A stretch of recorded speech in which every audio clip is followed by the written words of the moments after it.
ओम नमः शिवाय। ओम नमः शिवाय। ओम नमो भगवते वासुदेवाय। ओम देवकी सुत गोविंद वासुदेव जगतपते देहि मे तनियम कृष्ण त्वाम अहम शरणम गतः। अथ श्री शिव महापुराण प्रथम विद्वेश्वर संहिता अथ त्रयोदशो अध्याय सदाचार शौचाचार स्नान भस्म धारण संध्या बंधन प्रणव जप गायत्री जप दान न्यायतः धनोपार्जन तथा अग्निहोत्र आदि की विधि एवं उसकी महिमा का वर्णन। ओम नमः शिवाय। ओम नमः शिवाय। ओम नमः शिवाय। ओम नमो भगवते वासुदेवाय। ओम देवकी सुत गोविंद वासुदेव जगतपते देहि मे तनियम कृष्ण त्वाम अहम शरणम गतः। ऋषयः ऊचु सदाचारं श्रावयासु येन लोकान् जयेद बुधा धर्मा धर्मयान् ब्रूहि स्वर्ग नारक नास्तथा। सूतवाचो सदाचारयुतो विद्वान् ब्राह्मणो नाम नामतः वेदाचारयुतो विप्रो ह्येतैरैकैकवान् द्विजः अल्पाचारोऽल्पवेदश्च क्षत्रियो राजसेवकः किंचिदाचारवाण्यश्च कृषि वाणिज्यकृत्यथा। शूद्र ब्राह्मण इत्युक्तः स्वयमेव हि कर्कशः असूयालुः परद्रोही चांडाल द्विज उच्यते। ओम नमः शिवाय। ओम नमः शिवाय। ओम नमः शिवाय। पृथ्वी पालको राजा इतरे क्षत्रिया मताः धन्याति क्रयान्वान्यश्च इतरो वणिगुच्यते। ब्रह्म क्षत्रिय वैश्यानाम शुश्रूषुः शूद्र उच्यते कर्षको व्रसलोगेय इतरे चैव दस्यवः सर्वो ह्युषः प्राङ्मुखश्च चिन्तयेद देवपूर्वकान् धर्मानर्थाश्च तात क्लेशनाय चादेव। ओम नमः शिवाय। ओम नमः शिवाय। ओम नमः शिवाय। ओम नमः शिवाय। आयुर्द्वेषश्च मरणं पापं भाग्यं तथैव च व्याधिः पुष्टिस्तथा शक्तिः प्रातरुत्थान दिक्फलम् निशान्त्याय मोसाज्ञेयायामार्धम् असन्धिरुच्यते तत्काले तु समुत्थाय विन्मूत्रे विसृजेत् द्विजः। ग्रहाद दूरं ततो गत्वा बाह्यतः प्राव्रतस्तथा उदन्मुखा समाविश्य प्रतिबन्धेन्यदिङ्मुखः जलाग्नि ब्राह्मणादीनां देवानां नाभिमुख्यतः लिङ्गं पिधाय वामेन मुखमन्येन पाणिनः मलमुत्सृज्य चोत्थाय नः पश्ये चैव तन्मलम् उद्रतेनो जलेनैव शौचं कुर्यात् जलाद् बहिः अथवा देव पितृस्त्रीतीर्थावतरणं विना सप्त वा पंच वा त्रीन् वा गुदं संशोधयेन मृदा लिंगे कर्कोट मात्रम तु गुदे प्रसृतिरिष्यते तत उत्थाय पद्यस्तो शौचं गण्डूस मस्कटम। ओम नमः शिवाय। ओम नमः शिवाय। ओम नमः शिवाय। ओम नमः शिवाय। ओम नमो भगवते वासुदेवाय। ओम देवकी सुत गोविंद वासुदेव जगतपति देहि मे तनियम कृष्ण त्वाम अहम शरणं गतः। येन केन चापत्रेण काष्ठेन चा जलाद बहिः अकार्यं संतर्जनी त्यज्य दंत धावन मीरितम् जलदेवान् नमस्कृत्य मंत्रेण स्नानमाचरेत् आसक्तः कंठदग्नम् वा अकटी दग्नो मथापि वा आजानु जलमाविश्य मंत्र स्नानं समाचरेत् देवादींस्तर्पयेत् द्विष्टास्तत्र तीर्थ जलेन वै। ओम नमः शिवाय। धौत वस्त्रं समादाय पंचकच्छेन धारयेत उत्तरीय चाकिंचैव धार्यं सर्वेषु कर्मसु नद्यादि तीर्थ स्नाने तु स्नान वस्त्रं न शोधयेत वापि कूपग्रहादौ तु स्नान दूर्ध्वं नयेद बुधा शिलादार्वादिके वापि जले वापि स्थलेऽपि वा संशोध्य पीडयेद्वस्त्रं पितॄणां तृप्तये द्विजः जावालोक्तमन्त्रेण भस्मनाचा त्रिपुण्ड्रकम् अन्यथा चेज्जले पातस्ततो नरक मृच्छति। ओम नमः शिवाय। ओम नमः शिवाय। अपोहिष्ठेति शिरसि प्रोक्षयेत पाप शान्तये यस्येति मंत्रं पादे तु संधि प्रोक्षण मच्युते। ओम नमः शिवाय। हृदयेन मूर्ध्नि पादे च मूर्ध्नि हृत्पाद एव च हृत्पाद मूर्ध्नि संप्रोक्ष मंत्र स्नानम् अवेदुर्बुधाः ईश स्पर्शे चादौ स्वास्थ्ये राजराष्ट्र भयेऽपि च अगत्यागति काले च मंत्र स्नानं समाचरेतो प्रातः सूर्यानुवाकेनो समय प्रातः सूर्यानुवाकेनो सायमग्निन्युवाकतः अपः पीत्वा तथा मध्ये पुनः प्रोक्षणमाचरेतो गायत्र्या जप मंत्रांते त्रिरूर्ध्वं प्राग्विनिक्षिपेत मंत्रेण सह चैकम वै मध्येर्घं तु रवेर्द्विजाः अथ जाते चासायाह्नो भुवि पश्चिम दिङ्मुखः उद्धृत्य दद्यात् प्रातस्तु मध्याह्नेऽङ्गुलीभिस्तथाः अङ्गुलीनां चारन्ध्रेण लम्बम पश्येद् दिवाकरम् आत्मप्रदक्षिणं कृत्वा शुद्ध्या च मनमाचरेतो सायं मुहूर्तादर्वाक्तु कृता संध्या वृथा भवेत् आकालात् काल इत्युक्तो दिने तीते यथाक्रमम्। ओम नमः शिवाय, ओम नमः शिवाय, ओम नमः शिवाय, ओम नमो भगवते वासुदेवाय। ओम देवकी सुत गोविंद वासुदेव जगत्पते देहि मे तनियं कृष्ण त्वाम अहं शरणं गतः। दिवातीते चा गायत्रीं शतं नित्यं क्रमाज्जपेत् आदसाहात् परातीतं गायत्रीं लक्ष्यमभ्यसेतो मासातीते तु नित्ये हि पुनश्चोपनयं चरेत् ईशो गौरी गुहो विष्णुर्ब्रह्मा चन्द्रस्य वै यमः एवं रूपांश्च वै देवांस्तर्पयेदर्थ सिद्ध्यये ब्राह्मणर्पणं ततः कृत्वा शुद्ध्या च मनमाचरेतो तीर्थ दक्षिणतः सस्ते मठे मंत्रालये बुधः तत्र देवालये वापि गृहे वा नियतिस्थले सर्वान् देवान् नमस्कृत्य स्थिर बुद्धि स्थिरासनः प्रणवं पूर्वमभ्यस्य गायत्रीमभ्यसेत् ततः जीव ब्रह्मैक्य विषयं बुद्धया प्रणवमभ्यसेत् त्रैलोक्य सृष्टि कर्तारं स्थिति कर्तारमच्युतं संहर्तारं तथा रुद्रं स्वाप्रकाशामुपास्महे ज्ञान कर्मेन्द्रियाणां च मनोवृत्तिर्धियस्तथा भोग मोक्ष प्रदे धर्मे ज्ञाने च प्रेरयेत सदा इत्यमर्थं धिया ध्यायन् ब्रह्मा प्राप्नोति निश्चयम् केवलं वा जपे नित्यं ब्राह्मणस्य च पूर्तये सहस्रमभ्यासे नित्यम् अपरात ब्रह्मण पुंगवः अन्येषां च यथा शक्ति मध्याह्ने च शतं जपेत् सायं द्विदशकं ज्ञेयम् अभिखाष्टकशमन्वितम्। ओम नमः शिवाय, ओम नमः शिवाय। मूलाधारं समारभ्य द्वादशांशास्तितास्तथा अविद्येश ब्रह्मा विश्वीश जीवात्मा परमेश्वरानो ब्रह्म बुद्ध्या तदैक्यं च सोऽहं भावनया जपेत् तानेव ब्रह्मरन्ध्रादौ कायाद् ब्रह्मोचा भावयेत् महत्तत्वं समारभ्य शरीरं तु सहस्रकम् एकैकस्मात् जपादेको मतिक्रम्य शनैः शनैः परस्मिन्योजयेज्जीवं जपतत्त्वामुदाहृतम् असत् द्विदशकं देहं विखाष्टक समन्वितम् परस्मिन्योजयेज्जीवं जपतत्त्वामुदाहृतम् असत् द्विदशकं देहं विखाष्टाको समन्वितम्। ओम नमः शिवाय।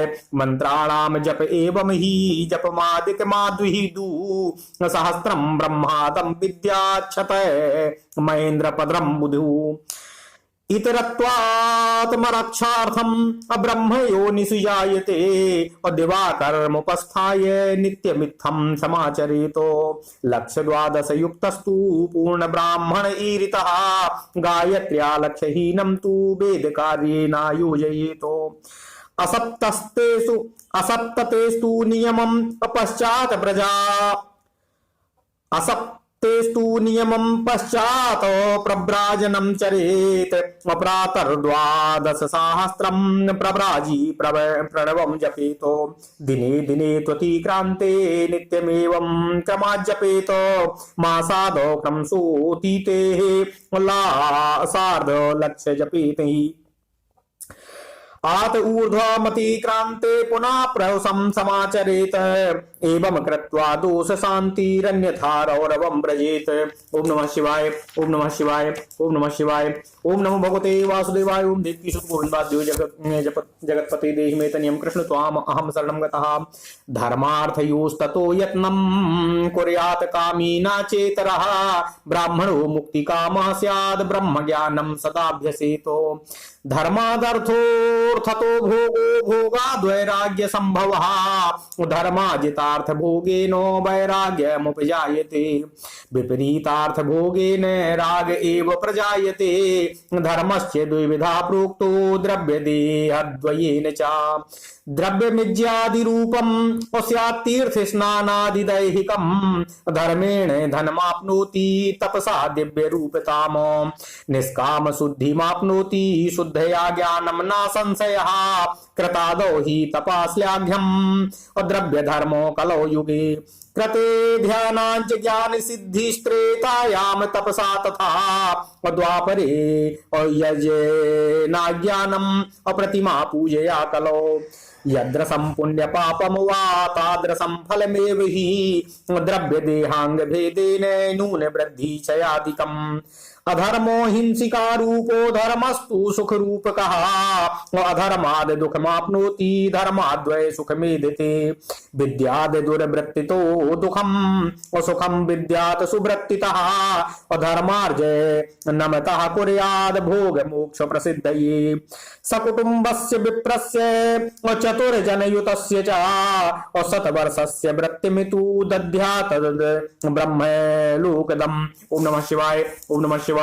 चंद्रायण सहस्त्रम तु ब्रह्मलोकप्रदं विदुः सहस्रस्य कुटुम्बस्य प्रतिष्ठां क्षत्रियश्चरेत् इंद्रलोकप्रदं विद्यादयुतं ब्रह्मलोकदं याम देवताम पुरस्कृत्य दानमाचरते नरः तल्लोकमवाप्नोति इति वेदविदो विदुः अर्थहीना सदा कुर्यात् तपसा मार्जनं तथा तीर्थाच तपसा प्राप्यं सुखामक्षयमश्नुते अर्थार्जनमथो वक्षे न्यायता सुसमाहिताः कृतात् प्रतिग्रहाच्चैव याजनाच्च विशुद्धतः तदय न्यायदनति क्लेशाद् ब्रह्मणो धनमर्जयेत् क्षत्रियो बाहुवीर्येण कृषि गोरक्षणाद् विषः न्यायार्जितस्य वित्तस्य दानात् सिद्धिम् अश्नुते ज्ञान सिद्ध्या मोक्ष सिद्धिम्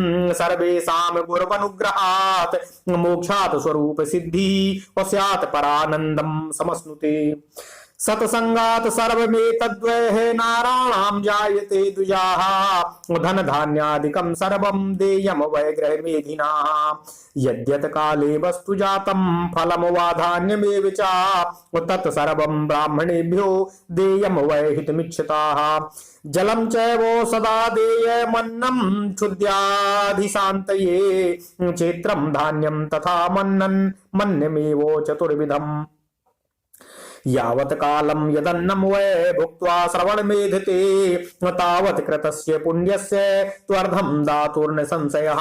ओम नमः शिवाय, ओम नमः शिवाय, ओम नमः शिवाय। ओम नमो भगवते वासुदेवाय। ओम देवकी सुत गोविन्द वासुदेव जगत्पते देहि मे तनियं कृष्ण त्वाम अहं शरणं गतः। गृहीता हि गृहीतस्य दानाद्वै तपसा तथा पाप संशोधनं कुर्यादन्यथा सरौरवं व्रजेत आत्मवित्तं त्रिधा कुर्या धर्म वृद्ध्यात्म भोगतः नित्यं नैमित्तिकं काम्यं कर्म कुर्यात् तु धर्मतः वित्तस्य वर्धनं कुर्यात् वृद्ध्यां सेन हि साधकः वित्तस्य वर्धनं कुर्यात् वृद्धयंसेन हि साधकः हितेन मितमेध्येन भोगं भोगास्तश्चरितो क्रस्यार्जिते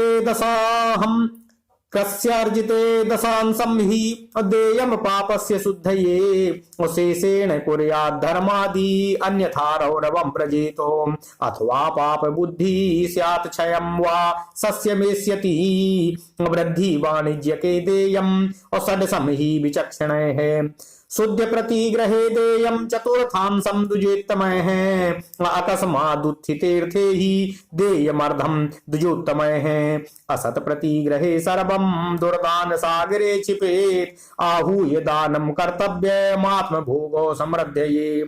पृष्ठम सर्वम सदा देयमात्म शक्यानुसारतः। जन्मांतरे ऋणी ही स्याद् दत्ते पृष्ठ वस्तुनि। परेषां च तथा दोषं न प्रशंसे द्विचक्षणः। अविद्वेषेण तथा ब्रह्मन् श्रुतं दृष्टं न चानुवदितो।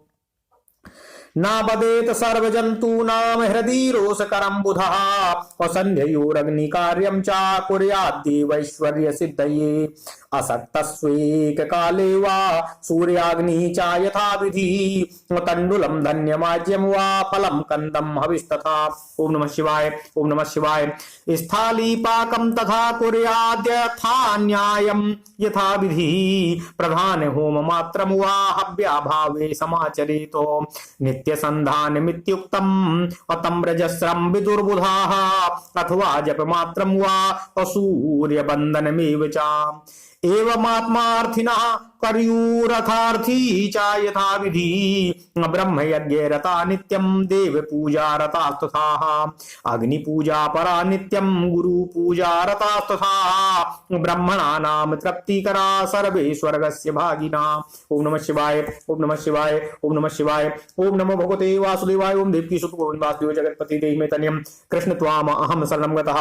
इति श्री शिव महापुराणे प्रथमायां विद्वेश्वर संहितायां सदाचार वर्णनम नाम त्रयोदशो अध्यायः। इस प्रकार श्री शिव महापुराण के अंतर्गत प्रथम विद्वेश्वर संहिता में सदाचार वर्णन नामक 13वां अध्याय पूरा हुआ। ओम नमः शिवाय। ओम नमः शिवाय। ओम नमः शिवाय। ओम नमो भगवते वासुदेवाय। ओम देवकी सुत गोविंद वासुदेव जगत्पति देहि मे तनयम् कृष्ण त्वाम अहम शरणं गतः। ओम नमः शिवाय। ओम नमः शिवाय। ओम नमः शिवाय। ओम नमः शिवाय। ओम नमः शिवाय। अब हिंदी अर्थ का पाठ करते हैं। ओम नमः शिवाय। ओम नमः शिवाय। ओम नमो भगवते वासुदेवाय। ओम देवकी सुत गोविंद वासुदेव जगत्पति देहि मे तनयम् कृष्ण त्वाम अहम शरणं गतः। अथ श्री शिव महापुराण प्रथम विद्वेश्वर संहिता अथ त्रयोदशो अध्यायः। सदाचार शौचाचार स्नान भस्म धारण संध्या बंदन प्रणव जप गायत्री जप दान न्यायतः धनोपार्जन तथा अग्निहोत्र आदि की विधि एवं उनकी महिमा का वर्णन। ओम नमः शिवाय। ओम नमः शिवाय। ओम नमः शिवाय। ओम नमो भगवते वासुदेवाय। ओम देवकी सुत गोविंद वासुदेव जगत्पति देहि मे तनयम् कृष्ण त्वाम अहम शरणं गतः। ऋषिगण बोले, हे सूत जी, अब आप शीघ्र ही हमें वह सदाचार सुनाइए जिससे विद्वान पुरुष पुण्य लोकों पर विजय प्राप्त कर लेता है। स्वर्ग प्रदान करने वाले धर्ममय आचारों तथा आचरणों का तथा नरक का कष्ट देने वाले अधर्ममय आचारों का भी वर्णन करने की कृपा कीजिए। सूत जी बोले, हे ऋषियों, सदाचार का पालन करने वाला विद्वान ब्राह्मण ही वास्तव में ब्राह्मण नाम धारण करने का अधिकारी है। जो केवल वेदोक्त आचार का पालन करने वाला है उस ब्राह्मण की विप्र संज्ञा होती है। सदाचार वेदाचार तथा विद्या इनमें से एक एक गुण से ही युक्त होने पर उसे द्विज कहते हैं।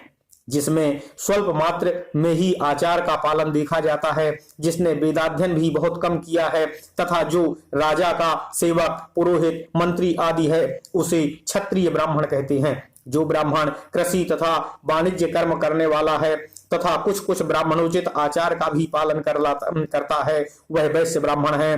तथा जो स्वयं ही खेत जोतता है हल चलाता है उसे शूद्र ब्राह्मण कहा गया है। जो दूसरों के दोष देखने वाला और परद्रोही है उसे चांडाल द्विज कहते हैं। ओम नमः शिवाय। ओम नमः शिवाय। ओम नमः शिवाय। इसी तरह क्षत्रियों में भी जो पृथ्वी का पालन करता है वह राजा है। दूसरे लोग राजत्वहीन क्षत्रिय माने गए हैं। वैश्यों में भी जो धान्य आदि वस्तुओं का क्रय विक्रय करता है वह वैश्य है। दूसरों को वणिक कहते हैं। जो ब्राह्मणों क्षत्रियों तथा वैश्यों की सेवा में लगा रहता है वह शूद्र कहलाता है। जो शूद्र हल जोतने का काम करता है उसे ब्रसल समझना चाहिए। शेष सूत्र दस्यु कहलाते हैं। ओम नमः शिवाय। इन सभी वर्णों के मनुष्यों को चाहिए कि वे ऊषा काल में उठकर पूर्वाभिमुख हो। सबसे पहले देवताओं का, फिर धर्म का, पुनः अर्थ का, तदनंतर उसकी प्राप्ति के लिए उठाए जाने वाले क्लेशों का तथा आय और व्यय का चिंतन करें। ओम नमः शिवाय। प्रातः काल उठकर पूर्व, अग्निकोण, दक्षिण आदि 8 दिशाओं की ओर मुख करके बैठने पर क्रमशः आयु, द्वेष, मरण, पाप, भाग्य, व्याधि, पुष्टि और शक्ति प्राप्त होती है। रात के पिछले पहर को उषा काल जानना चाहिए। उस अंतिम पहर का जो आधा या मध्य भाग है उसे संधि कहते हैं। उस संधि काल में उठकर द्विज को मल मूत्र आदि का त्याग करना चाहिए। घर से दूर जाकर बाहर से अपने शरीर को ढके रखकर दिन में उत्तराभिमुख बैठकर मल मूत्र का त्याग करें। यदि उत्तराभिमुख बैठने में कोई रुकावट हो तो दिशा की ओर, दूसरी दिशा की ओर मुख करके बैठें। जल, अग्नि, ब्राह्मण आदि तथा देवताओं का सामना बचाकर बैठें। बाएं हाथ से उपस्थ को ढककर तथा दाहिना हाथ मुख को ढककर मल त्याग करें और उठने पर उस मल को न देखें। तदनंतर जलाशय से बाहर निकाले हुए जल से ही गुदा की शुद्धि करें अथवा देवताओं, पितरों तथा ऋषियों के तीर्थ में उतरे बिना ही प्राप्त हुए जल से शुद्धि करनी चाहिए। गुदा में 7, 5 या 3 बार मिट्टी से धोकर उसे शुद्ध करें। लिंग में ककोड़े के फल के बराबर मिट्टी लेकर लगाएं और उसे धो दें, परंतु गुदा में लगाने के लिए 1 पसर मिट्टी की आवश्यकता होती है। लिंग और गुदा की शुद्धि के पश्चात उठकर अन्यत्र जाए और हाथ पैरों की शुद्धि करके 8 बार कुल्ला करें। ओम नमः शिवाय, ओम नमः शिवाय, ओम नमः शिवाय, ओम नमो भगवते वासुदेवाय। ओम देवकी सुत गोविंद वासुदेव जगतपति देहि में तनियम कृष्ण त्वाम अहम शरणं गतः। जिस किसी वृक्ष के पत्ते से अथवा उसके पतले काष्ठ से जल से बाहर दातुन करना चाहिए, उस समय तर्जनी अंगुली का उपयोग न करें यदि दंत शुद्धि का विधान बताया गया है। तदनंतर जल संबंधी देवताओं को नमस्कार करके मंत्र पाठ करते हुए स्नान करें। यदि कंठ तक या कमर तक पानी में खड़े होने की शक्ति ना हो तो घुटने तक जल में खड़ा होकर अपने ऊपर जल छिड़ककर मंत्रोच्चारण पूर्वक स्नान कार्य संपन्न करें। विद्वान पुरुष को चाहिए कि वहां तीर्थ जल से देवता आदि का स्नानांग तर्पण भी करे। ओम नमः शिवाय। इसके बाद धौत वस्त्र लेकर 5 कक्ष करके उसे धारण करें। साथ ही कोई भी उत्तरीय भी धारण कर लें, क्योंकि संध्या बंदन आदि सभी कर्मों में उसकी आवश्यकता होती है। नदी आदि तीर्थों में स्नान करने पर स्नान संबंधी उतारे हुए वस्त्र को वहां न धोएं। स्नान के पश्चात विद्वान पुरुष उस वस्त्र को बावड़ी में, कुएं के पास अथवा घर आदि में ले जाए और वहां पत्थर पर, लकड़ी आदि पर, जल में या स्थल में अच्छी तरह धोकर उस वस्त्र को निचोड़े। हे द्विजो, वस्त्र को निचोड़ने से जो जल गिरता है वह पितरों की तृप्ति के लिए होता है। ओम नमः शिवाय, ओम नमः शिवाय। इसके बाद जाबाली उपनिषद में बताए गए अग्नि ऋत मंत्र से भस्म लेकर उसके द्वारा त्रिपुंड लगाएं। इस विधि का पालन न किया जाए, इसके पूर्व ही यदि जल में भस्म गिर जाए तो कर्ता नरक में जाता है। अपोहिष्ठा इस मंत्र से पाप शांति के लिए सिर पर जल छिड़कें। यथा यक्ष क्षयाय इस मंत्र को पढ़कर पैर पर जल छिड़कें, इसे संधि प्रोक्षण कहते हैं। अपोहिष्ठा इत्यादि मंत्र में 3 ऋचाएं और प्रत्येक ऋचा में गायत्री छंद के 3 चरण होते हैं। ओम नमः शिवाय। जाबाली उपनिषद में भस्म धारण की विधि इस प्रकार कही गई है। ओम अग्निरिति भस्म, वायुरिति भस्म, व्योमेति भस्म, जलमिति भस्म, स्थलमिति भस्म। इस मंत्र से भस्म को अभिमंत्रित करें। मानस्तु के तनये माना आयुषी मानो गोसु मानो अश्वेषु रीरिषः मानो वीरानृतः भस्मिनो बधीर हविस्मन्तः सतमित्वा हवामहे। इस मंत्र से उठाकर जल से मलें।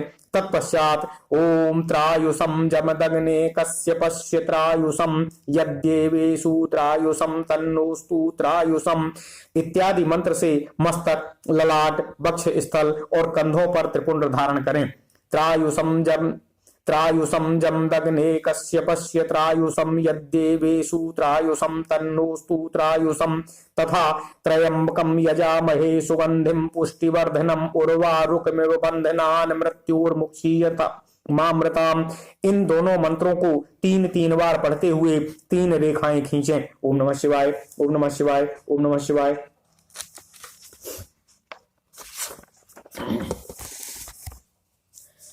अपोहिष्ठा इत्यादि मंत्र में 3 ऋचाएं हैं और प्रत्येक ऋचा में गायत्री छंद के 3 चरण हैं। इनमें से प्रथम ऋचा के 3 चरणों का पाठ करते हुए क्रमशः पैर, मस्तक और हृदय में जल छिड़कें। दूसरी ऋचा के 3 चरणों को पढ़कर क्रमशः मस्तक, हृदय और पैर में जल छिड़कें तथा तीसरी ऋचा के 3 चरणों का पाठ करते हुए क्रमशः हृदय, पैर और मस्तक से प्रोक्षण करें। इसे विद्वान पुरुष मंत्र स्नान कहते हैं। किसी अपवित्र वस्तु से किंचित स्पर्श हो जाने पर, अपना स्वास्थ्य ठीक न रहने पर, राजभय या राष्ट्र भय उपस्थित होने पर तथा यात्रा काल में जल की उपलब्धि न होने की व्यवस्था आ जाने पर मंत्र स्नान करना चाहिए। प्रातः काल सूर्यस्य या मन्युश्च इस सूर्यानुवाक से तथा सायंकाल अग्निश्च या मन्युश्च इस अग्नि संबंधी अनुवाक से जल का आचमन करके पुनः जल से अपने अंगों का प्रोक्षण करें। मध्याह्न काल में भी आपः पुनंतु इस मंत्र से आचमन करके पूर्ववत प्रोक्षण करना चाहिए। ओम नमः शिवाय। प्रातः काल की संध्योपासना में गायत्री मंत्र का जप करके 3 बार ऊपर की ओर सूर्य देव को अर्घ्य देना चाहिए। हे ब्राह्मणों, मध्याह्न काल में गायत्री मंत्र के उच्चार पूर्वक सूर्य को एक ही अर्घ देना चाहिए। फिर सायंकाल आने पर पश्चिम की ओर मुख करके बैठ जाए और पृथ्वी पर ही सूर्य के लिए अर्घ देकर प्रातः काल और मध्याह्न काल के समय अंजलि में अर्घ लेकर अंगुलियों की ओर से सूर्य देव के लिए अर्घ दें। अंगुलियों के छिद्रों से ढलते हुए सूर्य को देखें और उनके लिए आत्म प्रदक्षिणा करके शुद्ध आचमन करें। सायंकाल में सूर्यास्त से 2 घड़ी पहले की हुई संध्या निष्फल होती है, क्योंकि वह सायं संध्या का समय नहीं है। ठीक समय पर संध्या करनी चाहिए, ऐसी शास्त्र की आज्ञा है। यदि संध्योपासना ओम नमः शिवाय, ओम नमः शिवाय, ओम नमः शिवाय, ओम नमः शिवाय, यदि संध्योपासना बिना दिन बीत जाए तो प्रत्येक समय के लिए क्रमशः प्रायश्चित करना चाहिए। यदि एक दिन बीते तो प्रत्येक बीते हुए संध्या काल के लिए नित्य नियम के अतिरिक्त 100 गायत्री मंत्र का अधिक जप करें। यदि नित्य कर्म के लुप्त हुए 10 दिन से अधिक बीत जाए तो उसके प्रायश्चित के लिए 1 लाख गायत्री का जप करना चाहिए। यदि 1 मास तक नित्य कर्म छूट जाए तो पुनः अपना उपनयन संस्कार कराएं। ओम नमः शिवाय। अर्थ सिद्धि के लिए ईश, गौरी, कार्तिकेय, विष्णु, ब्रह्मा, चंद्रमा और यम का तथा ऐसे ही अन्य देवताओं का भी शुद्ध जल से तर्पण करें।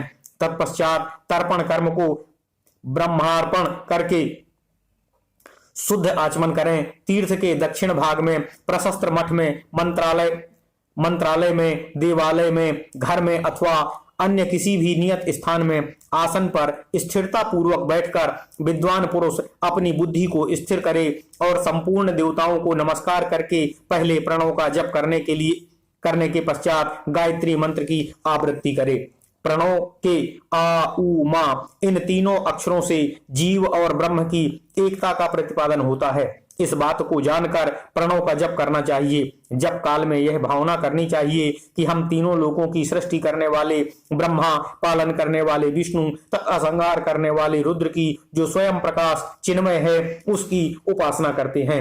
यह ब्रह्म स्वरूप ओंकार हमारी कर्मेंद्रियों, हमारी ज्ञानेंद्रियों की वृत्तियों, मन की वृत्तियों तथा बुद्धि वृत्तियों को सदा भोग और मोक्ष प्रदान करने वाले धर्म एवं ज्ञान की ओर प्रेरित करे। बुद्धि के द्वारा प्रणव के इस अर्थ का चिंतन करता हुआ जो इसका जप करता है वह निश्चय ही ब्रह्म को प्राप्त कर लेता है। अथवा अर्थानुसंधान के बिना भी प्रणव का नित्य जप करना चाहिए। इससे ब्राह्मणत्व की पूर्ति होती है।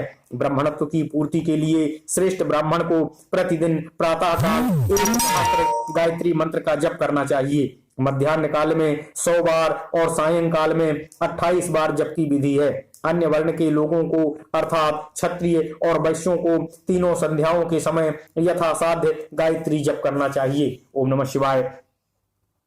शरीर के भीतर मूलाधार, स्वाधिष्ठान, मणिपुर, अनाहत, आज्ञा और सहस्त्रार, ये 6 चक्र हैं। इनमें मूलाधार से लेकर सहस्त्रसार तक 6 स्थानों में क्रमशः विद्वेश्वर, ब्रह्मा, विष्णु, ईश, जीवात्मा और परमेश्वर स्थित है। इन सब में ब्रह्म बुद्धि करके इनकी एकता का निश्चय करें। वह ब्रह्म मैं हूँ ऐसी भावना से युक्त होकर जप करें। उन्हीं विद्वेश्वर आदि की ब्रह्मरंध्र आदि में तथा इस शरीर से बाहर भी भावना करें।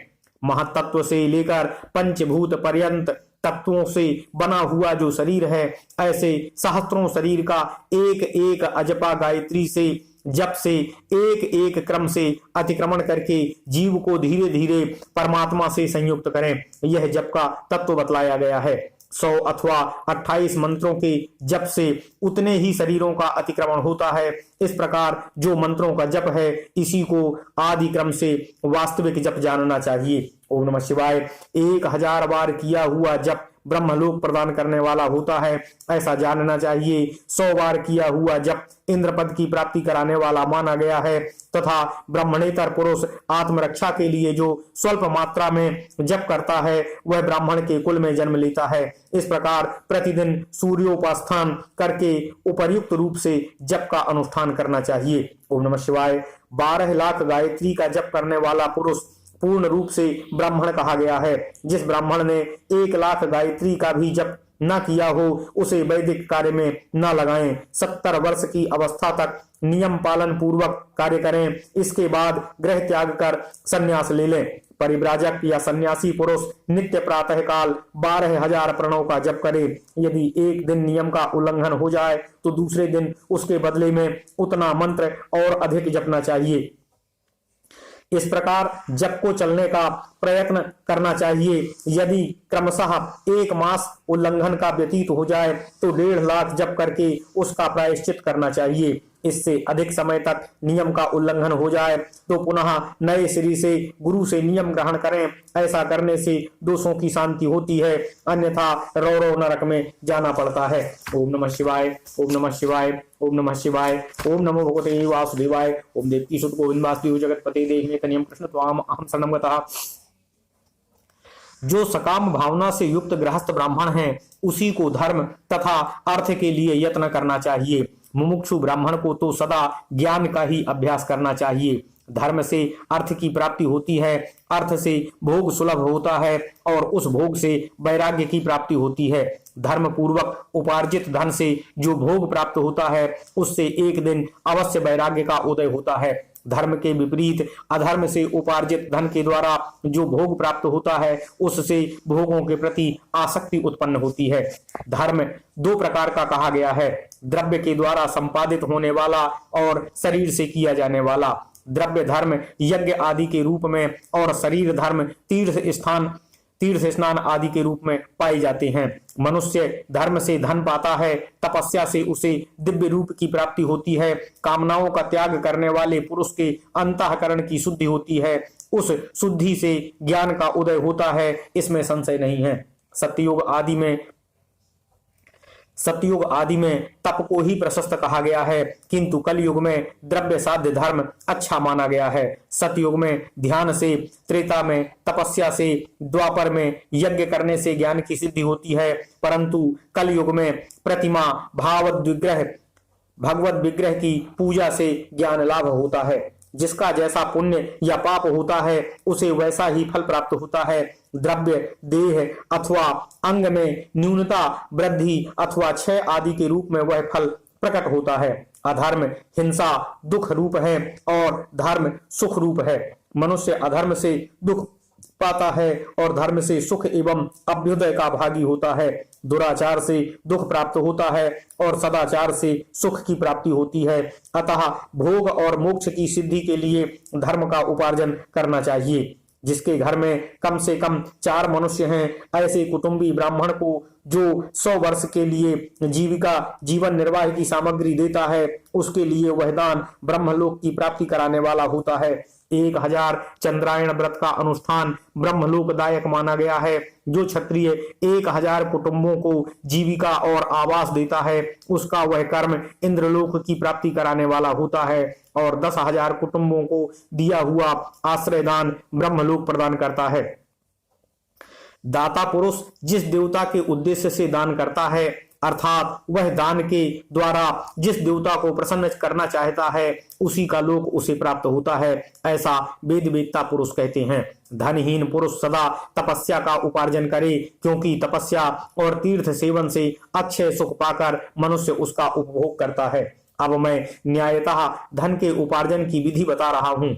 ब्राह्मण को चाहिए कि वह सदा सावधान रहकर विशुद्ध प्रतिग्रह, दान ग्रहण तथा याजन यज्ञ कराने आदि से धन का अर्जन करे। वह इसके लिए कहीं दीनता न दिखाए और न अत्यंत क्लेशदायक कर्म ही करे। क्षत्रिय बाहुबल से धर्म का उपार्जन करे और वैश्य कृषि गोरक्षा से न्यायोपार्जित धन का दान करने से दाता को ज्ञान की सिद्धि होती है। ज्ञान सिद्धि द्वारा सब पुरुषों को गुरु कृपा से मोक्ष सिद्धि सुलभ होती है। मोक्ष से स्वरूप की सिद्धि ब्रह्म रूप से स्थिति प्राप्त होती है, जिससे मुक्त पुरुष परमानंद का अनुभव करता है। हे द्विजो, मनुष्यों को यह सब सत्संग से प्राप्त होता है। गृहस्थाश्रमी को धन धान्य आदि सभी वस्तुओं का दान करना चाहिए। अपना हित चाहने वाले गृहस्थ को जिस काल में जो फल अथवा धान्य आदि वस्तुएं उत्पन्न होती हैं उन्हें ब्राह्मणों को दान करना चाहिए। वह त्रसा निवृत्ति के लिए जल तथा क्षुधा रूपी रोग की शांति के लिए सदा अन्न का दान करे। खेत धान्य, कच्चा अन्न तथा भक्ष्य, भोज्य, लेह, चेष्य, ये 4 प्रकार के सिद्ध अन्न दान करने चाहिए, जिसके अन्न को खाकर मनुष्य जब तक कथा श्रवण आदि का सद्धर्म पालन करता है उतने समय तक उसके किए हुए पुण्य फल का आधा भाग दाता को मिल जाता है। इसमें संशय नहीं है। ओम नमः शिवाय, ओम नमः शिवाय, ओम नमः शिवाय, ओम नमो भगवते वासुदेवाय, ओम देवकी सुत गोविंद वासुदेव जगतपति देहि में तनियम कृष्ण त्वाम अहम शरणं गतः। दान लेने वाला पुरुष दान में प्राप्त हुई वस्तु का दान तथा तपस्या करके अपने प्रतिग्रह जनित पाप की शुद्धि करे, अन्यथा उसे रौरव नरक में गिरना पड़ता है। अपने धन के 3 भाग करे, एक भाग धर्म के लिए, दूसरा भाग वृद्धि के लिए तथा तीसरा भाग अपने उपभोग के लिए। नित्य, नैमित्तिक और काम्य ये तीनों प्रकार के कर्म धर्मार्थ रखे हुए धन से करें। साधक को चाहिए कि वह वृद्धि के लिए रखे हुए धन से ऐसा व्यापार करे जिससे उस धन की वृद्धि हो तथा उपभोग के लिए रक्षित अन्य से हितकारक, परिमित और पवित्र भोग भोगे। खेती से पैदा किए हुए धन का 10वां अंश दान कर दें, इससे पाप की शुद्धि होती है। शेष धन से धर्म वृद्धि एवं उपभोग करें, अन्यथा वह रौरव नरक में पड़ता है अथवा उसकी बुद्धि पाप से परिपूर्ण हो जाती है या खेती ही चौपट हो जाती है। वृद्धि के लिए किए गए व्यापार में प्राप्त हुए धन का 6ठा भाग दान कर दें। ओम नमः शिवाय। श्रेष्ठ ब्राह्मणों को दान में प्राप्त हुए शुद्ध पदार्थों का 1/4 दान कर देना चाहिए। उन्हें अकस्मात प्राप्त हुए धन का तो आधा भाग दान कर ही देना चाहिए। असत प्रतिग्रह दूषित दान में प्राप्त संपूर्ण पदार्थों को समुद्र में फेंक देना चाहिए। अपने भोग की समृद्धि के लिए ब्राह्मण को बुलाकर दान करना चाहिए। किसी के द्वारा याचना करने पर अपनी शक्ति के अनुसार सदैव हुई सब कुछ देना चाहिए। यदि मांगे जाने पर शक्ति रहते हुए वह पदार्थ ना दिया जाए तो दूसरे जन्म में वह ऋण चुकाना पड़ता है। विद्वान को चाहिए कि वह दूसरों के दोषों का वर्णन ना करे। हे ब्राह्मण, द्वेषवश दूसरों के सुने या देखे हुए छिद्र को भी प्रकट न करे। विद्वान पुरुष ऐसी बात ना करे जो समस्त प्राणियों के हृदय में रोष पैदा करने वाली हो। ऐश्वर्य की सिद्धि के लिए दोनों संध्याओं के समय अग्निहोत्र करें। यदि असमर्थ हो तो वह एक ही समय सूर्य और अग्नि को विधि पूर्वक दी हुई आहुति से संतुष्ट करें। चावल, धान्य, घी, फल, कंद तथा हविष्य इसके द्वारा विधि पूर्वक स्थाली पाक बनाएं तथा यथोचित रीति से सूर्य और अग्नि को अर्पित करें। यदि हविष्यान्न का अभाव हो तो प्रधान होम मात्र करें। सदा सुरक्षित रहने वाली अग्नि को विद्वान पुरुष अजस्र की संज्ञा देते हैं। यदि असमर्थ हो तो संध्या काल में जप मात्र या सूर्य की वंदना मात्र कर लें। आत्मज्ञान की इच्छा वाले तथा धनार्थी पुरुषों को भी इस प्रकार विधिवत उपासना करनी चाहिए। जो सदा ब्रह्म यज्ञ में तत्पर रहते हैं, देवताओं की पूजा में लगे रहते हैं, नित्य अग्नि पूजा एवं गुरु पूजा में अनुरक्त होते हैं तथा ब्राह्मणों को तृप्त किया करते हैं, वे सब लोग स्वर्ग के भागी होते हैं। ओम नमः शिवाय, ओम नमः शिवाय, ओम नमः शिवाय। इति श्री शिव महापुराणे प्रथमायाम विद्वेश्वर संहितायाम सदाचार वर्णनम नाम त्रयोदशो अध्याय। इस प्रकार श्री शिव महापुराण के अंतर्गत प्रथम विद्वेश्वर संहिता में सदाचार वर्णन नामक 13वां अध्याय पूर्ण हुआ। ओम नमः शिवाय, ओम नमः शिवाय, ओम नमः शिवाय, ओम नमो भगवते